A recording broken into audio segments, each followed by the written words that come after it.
Assalamualaikum warahmatullahi wabarakatuh. Selamat malam pemirsa, redaksi Aceh TV kembali hadir dengan beragam informasi aktual dan merakyat dari Tanah Rencong.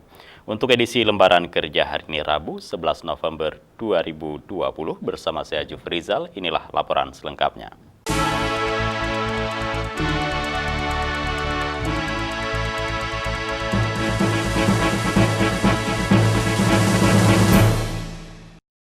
Baiklah pemirsa, sebelumnya kembali kami sampaikan, cegah penyebaran COVID-19 dengan selalu mengingat pesan ibu.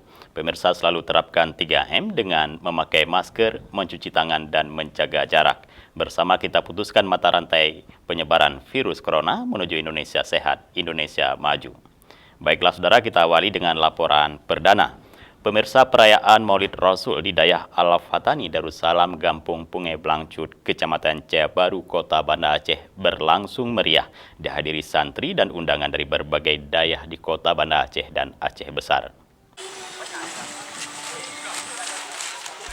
Dayah Al-Fatani Darussalam menggelar perayaan Maulid Nabi Muhammad SAW tahun 1442 Hijriah di komplek dayah tersebut. Warga Kampung Pungai Blangcut ikut serta membantu mempersiapkan kenduri maulid dengan tradisi kuah belangong untuk seluruh tamu undangan dari kalangan ulama, santri, dan masyarakat. Kemeriahan perayaan maulid semakin semarak dengan penampilan beberapa grup yang melantunkan pujian kepada Rasulullah dalam bentuk seni liki maulid, dalail khairat, dan hadrah.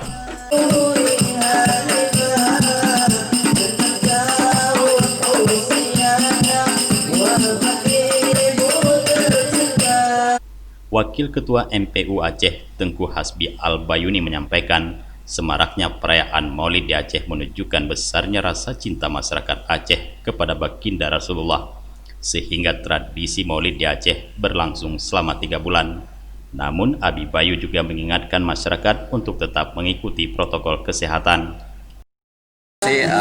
Satu sisi memang kecintaan kita kepada Rasulullah itu tidak menghalangi kita untuk berbuat banyak, berbuat lebih kepada Rasulullah SAW dengan mengerjakan acara yang sudah kita biasakan, yaitu peringatan Maulid kepada beliau dengan diisi dengan berbagai kegiatan-kegiatan keagamaan yang lainnya seperti zikir maulid, ceramah, dan lain sebagainya.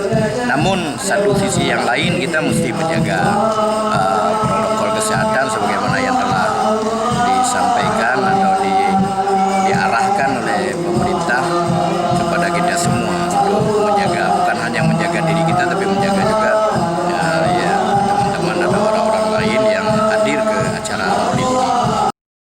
Sementara ulama muda Aceh Tengku Habibi menyebutkan perayaan Maulid ini dapat menjadi momen memohon kepada Allah agar Aceh segera terbebas dari wabah pandemi COVID-19. Putra Abuya Muhibbuddin Wali yang juga cucu Abuya Muda Wali ini juga menganjurkan masyarakat memperbanyak salawat dalam perayaan Maulid Rasulullah. Menghadapi sebuah penyakit itu kan nggak mesti selalu dengan obat, kadang dengan doa, dengan rahmat, apalagi syafaat Rasulullah, insya Allah corona itu hilang. Walau demikian protokol kesehatan juga kita pakai. Manapun ada maulid silahkan adakan selama ada protokol kesehatan. Kemudian yang kedua, saya ingin sarankan, maulid Rasulullah ini adalah rahmat terbesar, nikmat terbesar. Jadi bahkan Rasulullah sendiri bersabda dalam hadisnya dinukil oleh Imam Ibnu Katsir, bini'amillah, ya, kenikmatan Allah itu harus diingati, fadzakirhum, kata Allah dalam Al-Quran. Jadi saya sarani di bulan Maulid ini teruskan ibadahnya, teruskan salawatnya, teruskan acaranya, tapi protokol juga harus dipakai. Pimpinan Dayah Al-Fatani Darussalam Tengku Auliansah Nurdin menyampaikan, pada malam hari ini akan diadakan ceramah maulid yang menghadirkan Al-Habib Alwi bin Usman bin Yahya, pengasuh Mahat Al-Imdad Jakarta. Dari Banda Aceh, Tim Liputan Aceh TV melaporkan.